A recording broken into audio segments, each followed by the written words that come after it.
hosa Sandu hosa Dagafi hosa Kajaj hosa Hosa hosa Hosa hosa Hosa hosa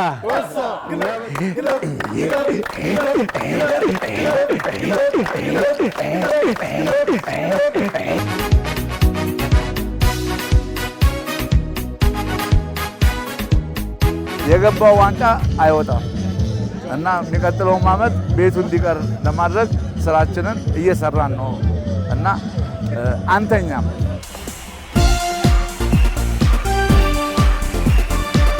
opportunity again the first touch let's he recovers well ጋቶች ጥሩ ኳስ ሰጠ እስማኤል አጓሮ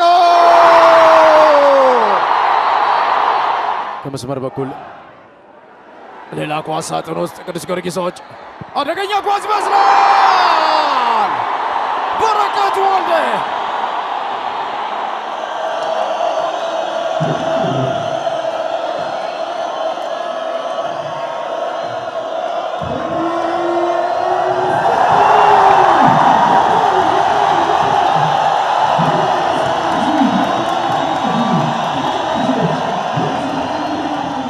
ዋንጫው አይወጣም ብዬ ነበር እንዳልኩትም ዋንጫው ከቤቱ አልወጣም በ2014 ዓ.ም ባህር ዳር ላይ ዋንጫውን በተረከብንበት ወቅት የተናገርኩት ቃል በልጆቹ በደጋፊው በሁላችን ትብብር ዋንጫውን እንደገና ለሌላ ዓመት እዚሁ ቤቱ እንዲቀመጥ ሆኗል ያው እንግዲህ እኔ ነኝ የተናገርኩት ዋንጫውም ደግሞ ሊናገር ይችላል ብትጠይቀው አመቱ በጣም ጥሩ ጅማሩ ነበር ስንጀምር ከመጀመሪያ ጀምሮ በጣም ጥሩ እንቅስቃሴ በጣም ጥሩ ነገር ከእንቅስቃሴዎቻችን ሆነ አጫዋች ዘይቤያችን በጣም ጥሩ የነበረና እስከመጨረሻው ድረስ አምሮ የተሻለውን ቅዱስ ጊዮርጊስ ሁለተኛውን ዋንጫ ደግመን አንስተናል በጣም ደስ የሚል ውጤት ነው ይሄ ሁለተኛ ባክ ቱ ባክ ሻምፒዮን መሆናችን ነውና የትልቅ ነገር ነው አምና በጣም ከብዶን ነበር አሁን ግን እጅና ጓንት ሆነን ይሄን 2 አመት ተከታታይ አብሶ የዘንድሮ ደግሞ በጣም ደስ ይላልና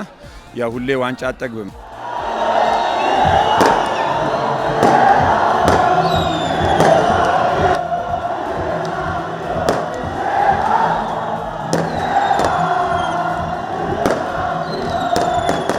እኛ ሁሌ ጌሞችን ምን አደረገው ፈተና ነው ለኛ ሁሉም ጌም የዋንጫ ነው አምናም በጣም ከባድ ጊዜዎች ነበሩ መጨረሻ አካባቢ ላይ ዘንድሮም ቀላል ጊዜ አይደለም ግን ጠንክረን ሰርተን ከአምና የተሻለ ነበር ዘንድሮ እንደዛ ነው ማነጻጽረው በጊዮርጊስ ሁሌም እንኮራለን ሁሌም አፍሬ አላቅም ገብቷላ አፍሬ አላቅም መቼም ማለት ነው ሁሌም ዋንጫ እንደምበላ እርግጠኛ ሆኜ ነው ጊዮርጊስ መደግፈው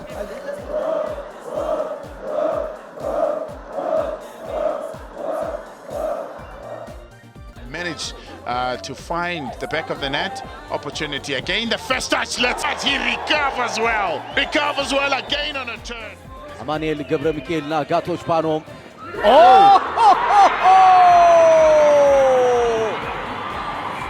ፍሪቦግ ቤዞ ዘንድሮ ባህር ዳርና መድን አምና ደግሞ ፋሲል ነበር የሚከተለን አምና እስከመጨረሻው ደቂቃ ድረስ ፋሲል ተከትሎ ነው በመጨረሻው ዋንጫ መብላታችን ያደረገ ዘንድሮ ደግሞ ባህር ዳር ጠንካራ ቲም ነው መድን ጠንካራ ቲም ነው ሙሉ ቲሞቹ ጠንካራ ናቸው ግን የተሻሉት ባህር ዳርና መድን ነበሩ ሁለተኛና ሶስተኛ የወጡት ግን በጣም ጥሩ ጠንካራ ጨዋታ በጣም ጥሩ እንቅስቃሴ ጥሩ ፎሎ የነበረበት ሁሉም ፎከስ ያንዳንዱ ጨዋታ ላይ ፎከስ አድርገው የተሻለውን ቅዱስ ጊዮርጊስ አሁንም ደግሞ ዋንጫ እንድንበላ አድርገናል እኛ በትንሽ ነገር የምናክራራ ሰዎች አይደለንም ድምጻችን ውጠን ስራችን ግን የጀመርነው በማግስቱ ነው በማግስቱ ያሉትን ተጫዋቾች በሙሉ ሰብስበን አነጋግረናል እንደገና ማክሰኞ ዕለት ደግሞ ወጣቶቹን አነጋግረናል የወደፊት እቅዳችን ምንድነው አፍሪካ ቻምፒየንስ ሊግ ውስጥ እንደገና እንወዳደራለን እሱም አሁን ነሐሴ ውስጥ የሚመጣ ውድድር ነው ስለዚህ ይሄ ሁሉ ዝግጅት እንደገና ደግሞ ክለቡን የበለጠ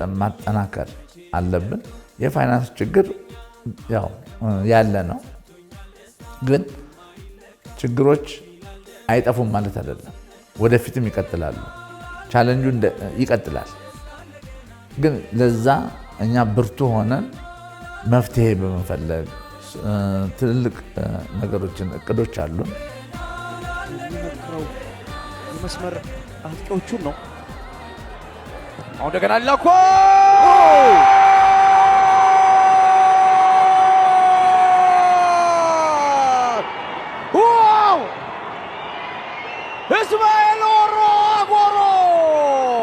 BGI ኢትዮጵያ ትልቅ መስዋዕትነት የከፈሉ ለኛ ታግለው ገንዘቡን በየጊዜው እየለቀቁልን ደሞዝ እንድንከፍል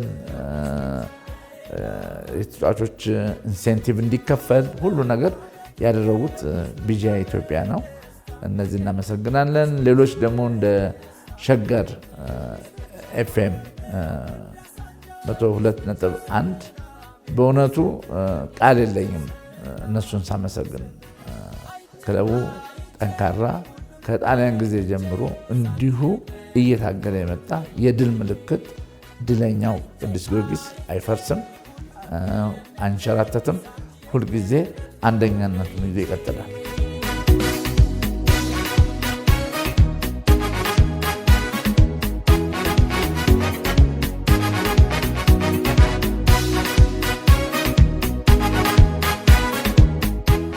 ቅዱስ ጊዮርጊስ ስፖርት ክለብ የደጋፊዎቹ ክለብ ነው። የቅዱስ ጊዮርጊስ ደጋፊዎች ደጋፊ ብቻ አይደሉም፣ ባለቤት ናቸው። እልሃቸው፣ ቁርጠኝነታቸውና ታማኝነታቸው ክለቡን ዛሬ ላለበት ደረጃ አድርሰውታል። ሆሳ ሳንቱ ሆሳ ደጋፊ ሆሳ ተጫዋች ሆሳ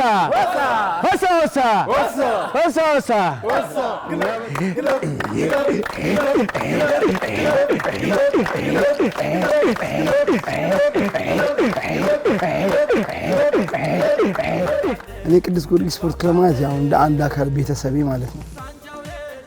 እኔ ጊዮርጊስ ብዙ ፈተናዎች፣ ብዙ ደስታዎች፣ ብዙ ነገሮች ያየሁበት ነው። ከቅዱስ ጊዮርጊስ ካጣሁት ይልቅ ያተረፍኩት ይበዛል። በቃ ጊዮርጊስ መውደድ ይሄ በምክንያት ነው የምትወጂው እንኳን ብትለኝ እንዲህ ዲፋይን ላደርግልህ አልችልም። ግን በቃ የሆነ ውስጤ ያለው ነገር በቃ ይሄ ጊዮርጊሳዊነት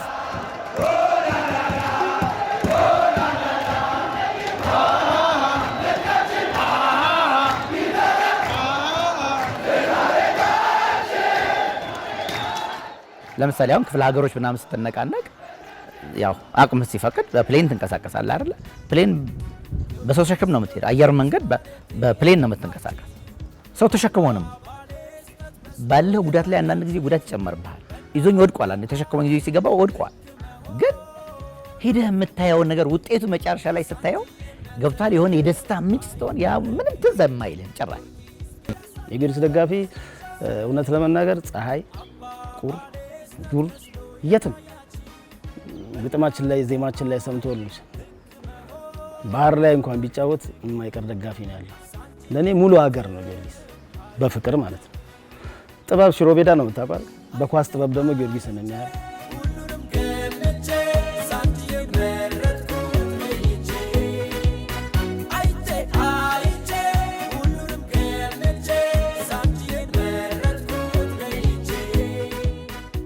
ጊዮርጊስ የኛ የጊዮርጊሳውያን ቤተሰቦች ያው ጊዮርጊስ ማለት ለኛ ለጊዮርጊሳውያን ያው የመገናኛችን የመሰባሰቢያችን ቤተሰባዊነት ፍቅርን የመመስረቻችን የመደሰቻችን የወደፊት ደግሞ ለልጆቻችን ደስታ የምንፈጥርበት ትልቁ ዋርካችን ማለት ነው። ጊዮርጊስን መደገፍ ስሜቱ ጥልቅ ነው። እንደዚህ በማለት በቃላት ለመግለጽ በጣም ያስቸግራል። ማንነትህ ነው ጊዮርጊስ ብዬ ነው እኔ የምለው። እኔ አሁን ማንነቴ ነው ብዬ ነው የማስበው። ጊዮርጊስን መደገፍ ጥቅሙ አንደኛ በህይወት ደስተኛ ትሆናለህ፣ ሁለተኛ ብዙ ቤተሰቦችን ታፈራበታለህ፣ ከማታውቃቸውን ሰዎች ከነሱ ብዙ ነገር ታገኛለህ። ትንሽ ትልቅ አይባልም፣ ብዙ ትምህርቶችን ታገኛለህ። ጊዮርጊስ መደገፍ ብዙ አይነት ጥቅሞች ነው ያሉት።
በልዩ ፍቅር የተሞላው የኦዳ ቤተሰቦችና የቅዱስ ጊዮርጊስ ትስስር ዘመናት ተሻግሮ ዛሬ ድረስ ዘልቋል።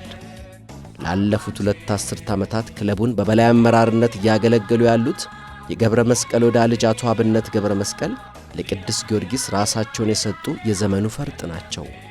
በልጅነቴ ከ7 እና 8 ዓመት ጀምሮ አባቴን አጎቶቼን ተከትዬ ሜዳ ስለምገባ ያ ቢጫ ቀይ የድል ምልክት ቪው እሱ በቃ ልቤ ውስጥ እና በደሜ ውስጥ ያለ ነገር ስለሆነ እድሜ ልኬን ትንፋሼ እስከሚቆምበት ደቂቃ ድረስ ከቅዱስ ጊዮርጊስ ላልለይ ቃል ገብቼ የመጣሁበት ስለሆነ አቅሜ እስከፈቀደ ድረስ በመሪነት ከመሪነት ደግሞ ቦር ደግሞ እንደ ተራ አባል ሆኜ ደግሞ ለመቀጠል ሁልጊዜ ዝግጁ ነኝ።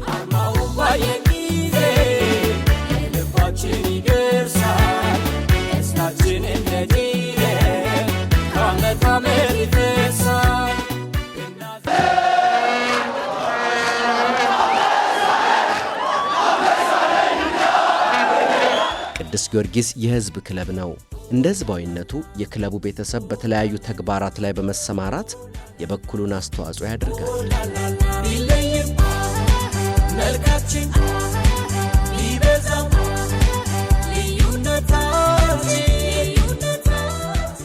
የቅዱስ ጊዮርጊስ ሕዝባዊነት በስፖርት ሜዳ ብቻ የተገደበ አይደለም።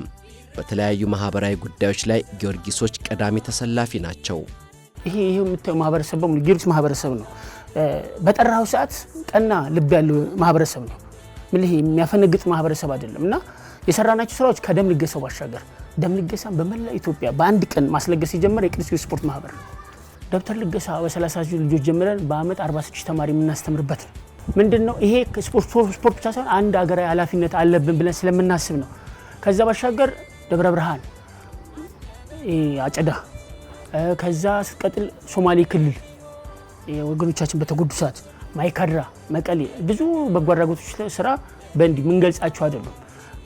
ብዙ በትንሹ ነው የምነግርህ ያለሁት። ግን ጊዮርጊስያን ዋናው ዓላማው ምንድነው ስፖርቱን ተንተርሰን መስራት ያለብን ብለን የምናስበው ነገር ስለሆነ አምነን ያደረግነውና እጅግ የተባረከ ደጋፊ ስላለው ለዚህ ምስጋና እናቀርባለሁ። ከክለብም በላይ ነው የምንለው አንዱም ነገር ይሄ ነው። በጎ ስራዎች ላይ መሳተፉ ነው እና በአጋጣሚው ለኳስ የሚሄዳቸው ኳስ ጨዋታ ለማየትም ሄደ ችግር አለበት አካባቢ ላይ ያ እዛው ፈጥረን እንዲረዳ የሚደረግበት አይነት ነገር አለ። ለምሳሌ ባህር ዳር በቃጠሎ ሰዓት ሄደን የተቃጠለውን አካባቢ ጎብኝተን የምንችለውን ነገር አድርገን እናውቃለን። መቀሌ ሄደን አቅመ ደካማዎችንና የሚረዱ ህጻናቶችን ጎብኝተን አይተን መተን እናውቃለን። 2014 ላይ እጅግ በጣም ብዙ ፈተናዎች ያየንበት ስለነበረ ክለቡ አካባቢ ላይ አንዳንድ ችግሮች ሞር የፋይናንስ ችግሮች እንኳን ኢቨን ቢኖሩ በራሳችን አንዳንድ ነገሮች ቀለል ያሉ ነገሮች ካሉ ሳፖርት እናደርጋለን የሚል ሀሳብ ስለነበር አንዳንዴ ክለቡ እንደዚህ ሲቀጣ ቅጣት ላይ ሲሆን ከበስተጀርባ ሳፖርት እያደረግን ነበር። ኳስ ለማየት መሄድ እየፈለጉ በግልም ጭምር እያገኙን እነሱን ሳፖርት የማድረግ ስራ፣ በፋይናንስ የማገዝ ስራ ስንሰራ ቆይተናል። ጊዮርጊስ ሀብቱ ህዝብ ነው፣ ሀብቱ ሰው ነው። በየወቅቱ ትልልቅ ሰዎች የመጡበት እና የሄዱበት ነው። አጎቴ አቶ ገብረስላሴ ኦዳ፣ ፍትሐ ገብረየስ የኢትዮጵያ ጎማ ቁጠባ ባለቤቶች ነበሩ። ከዛ እንደ ቀኛዝማች ከድሬ ይባሉ። እሳቸውም ለቅዱስ ጊዮርጊስ ያላደረጉት ነገር የለም። እነ ጋሻ አባተ አሉ፣ አቶ አባተ ልመነ እና አቶ ህሩይ የመጀመሪያውን አውቶቡስ ገዝተው የሰጡን አቶ ህሩይ ናቸው። አቶ አሸናፊ፣ ወይዘሮ ጸጋ የቅዱስ ጊዮርጊስ ቢራ ፋብሪካ ስራ አስኪያጅ የነበሩ፣ ልዑል አልጋ ወራሽ አስፋወሰን፣ እነ ጋሽ ቱፋ፣ ጋሽ ገዛኸኝ፣ በበላይ ጠባቂነት ክቡር ሼክ መሐመድ አላሙዲ። በየወቅቱ ጊዮርጊስ ቤት ውስጥ ትልልቅ ሰው የሚታይበት የሚከበርበት ለጊዮርጊስ ተቆርቋሪነት ታሪኩን የሚያውቁ የሚያምኑ ብዙ ሰው ያፈራበትና ብዙ ደጋፊ ያፈራበት ብዙ ሰው ስም ሊዘረዘር ይችላል እና እነዚህ ግን የኛ ምልክቶቻችን ናቸው።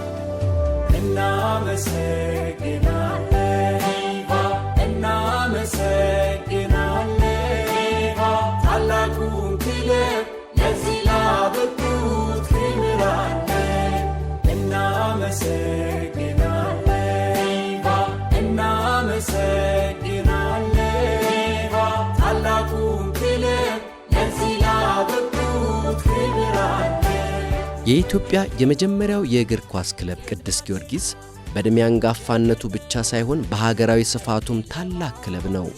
የቀለም፣ የቦታ፣ የሃይማኖት ድንበር የሌለው የጊዮርጊስ ቤተሰብ የኢትዮጵያዊነት ደማቅ መልክ ነው። ኢትዮጵያዊ ጊዮርጊስ ከኢትዮጵያዊነት ያነሰ ማንነት የለውም። ከሁሉም አቅጣጫ ከሁሉም መንደር የተሰባሰብን ኢትዮጵያዊነት እኛ ቤት ነው የሚታየው። ክርስቲያን፣ ሙስሊም፣ ፕሮቴስታንት፣ ካቶሊክ፣ ኦርቶዶክስ ዩኔምት ሁሉም ያለበት ትግሬ፣ ጉራጌ፣ አማራ፣ ወላይታ፣ ሀረሬ ሁሉ ያሉበት ክለብ ነው። ይሄ የኢትዮጵያ ምልክት ነው። የድል ምልክት ነው። የአንድነት ምልክት ነው። ከዛ የበለጠ የፍቅር ምልክት ነው። በኢትዮጵያ እግር ኳስ ታሪክ የጊዮርጊስን ያክል ስኬታማ ቡድን የለም። 86 ዓመታትን ደምቆ የዘለቀው ጊዮርጊስ በዕድሜ ብቻ ሳይሆን በውጤታማነትም የሚስተካከለው የለም። በዘመኑ ሁሉ ፋና ወጊና ፈርቀዳጅ ሆኖ ዘልቋል። ቀጣይ ራእዩም የሀገራችን እግር ኳስ ያልደረሰባቸውን ደረጃዎች መርገጥ ነው። በጊዮርጊስ ያው ሁሌም እንደምመኘው ሻምፒዮን ሁሌም እንዲሆን እመኛለሁ ሀገር ውስጥ፣ በአፍሪካ ደግሞ የተሻለ ክለብ እና በኢትዮጵያ የተሻለ ክለብ እንዲሆን ሁሌም እመኝለታለሁ። እኔ የሻምፒዮንስ ሊግ የአፍሪካን ሻምፒዮንስ ሊግ ዋንጫ እንዲበላ ነው የኔ ምኞቴ። ከምኞቴቹ ሁሉ ትልቁ ምኞቴ ለኔ ስቴዲየም በህይወት እያለሁ ጊዮርጊስ የሚያሰኝ ስቴዲየም ሰርተው ከዛ በኋላ ባልፈኔ አይቆጨኝ። ለምን ተተኪ ወልጃለሁ። ጊዮርጊስን የሚሉ ልጆች አሉ። ምን ጊዜ ጊዮርጊስ። ስለዚህ ድሮም አልመሸበትም። ተንኮለኞች፣ ሴረኞች ሊያስመሹበት ፈለጉ፣ ግን ምሽቱን ሰንጥቆ አለፈ። ጨለማውን ብርሃን አድርጎት ወጣ። ስለዚህ ድሮም አልጨለመበትም ጊዮርጊስ። ስፖርት ላይ የምትፈታተነው ሜዳ ላይ ነው እንጂ ከሜዳ ውጭ በመንደር እንትን መፈታተን አያስፈልግም። ኢትዮጵያ የሚያደርጋት አንድነታችን ነው፣ ፍቅራችን ነው እንጂ በየመንደሩ ተከፋፍለን ይሄ የኔ ግዛት ነው፣ ይሄ ያንተ ግዛት ነው እየተባባል ይሄ የዚህ ግዛት ቡድን ነው፣ ይሄ የዛ ግዛት ቡድን ነው የሚለው መቆም ያለበት ነገርና ኢትዮጵያ የሚለው ትልቁ ስዕላችን እንዳይደመዝዝ እንዳይጠፋ የሁላችን ትግል መሆን አለበት። አብረን በጋራ ስፖርቱን እናለማለን። ሀገራችንን ሰላም ያድርግልን። በኢኮኖሚም በኳሱም በሁሉም ነገር አብረን እንበለጽጋለን። ያ ነው የኔ ምኞት እና የደጋፊዎችንም አክብሮት በዚሁ አጋጣሚ ለመግለጽ እወዳለሁ። በየዘመኑ ኢትዮጵያን የፈተኑ ችግሮች ሁሉ እየፈተኑት የዘለቀው ጊዮርጊስ አሸናፊነቱና ተስፋው እንደዚሁ ከኢትዮጵያ ተስፋ ጋር የለመለመ ነው። የ2014 የጊዮርጊስ ድል የሀገራችን መጻኢ ድል ፋና ወጊ ነው። ተብትበውን የነበሩት አካባቢያዊነት፣ የእርስ በርስ ግጭትና ሁከት ወደ ኋላ ቀርተው በሀገራችን ሰላም ሰፍኖ ስፖርት የፍቅርና የወዳጅነት አውድ ሆኖ የምናይበት ዘመን ከፊታችን አለ።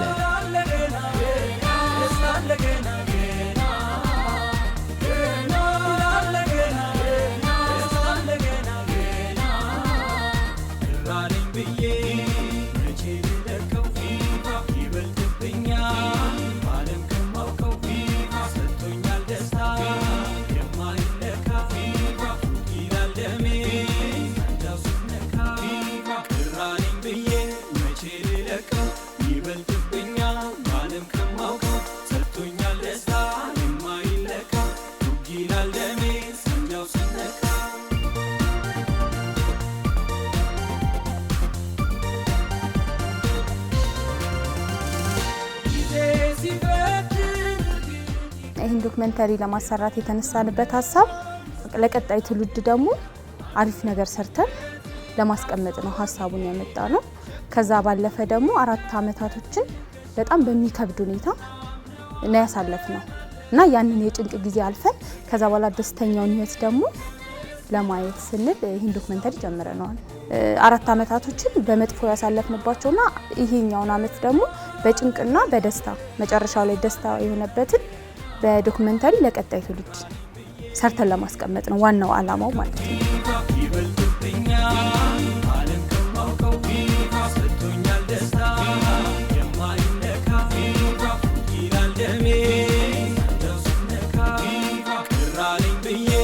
Chile